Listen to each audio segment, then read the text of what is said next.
অধ্যাপক শহীদুল ইসলামকে মনোনয়নের দাবিতে মানববন্ধন অনুষ্ঠিত হয়। কুষ্টিয়ার ভেড়ামারা থেকে নাসিম উদ্দিন এর ভিডিও চিত্র।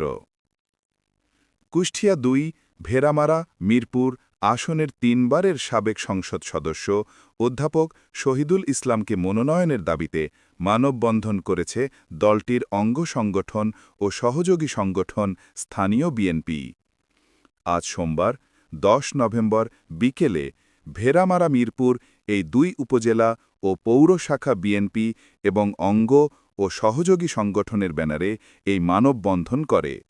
বলা বাহুল্য এই যে কুষ্টিয়া পাবনা মহাসড়কে কুষ্টিয়া বাইপাস মোড়, যা হাইরোড হিসেবে পরিচিত, থেকে ভেড়ামারা লালন শাহ সেতু পর্যন্ত প্রায় ১৮ কিলোমিটার জুড়ে এই বিশাল মানববন্ধন হয়।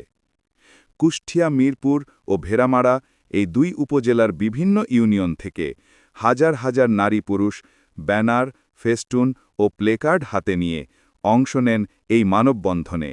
এ সময় তারা অধ্যাপক শহীদুল ইসলামকে মনোনয়নের দাবিতে নানা স্লোগান দেন মুখরিত হয়।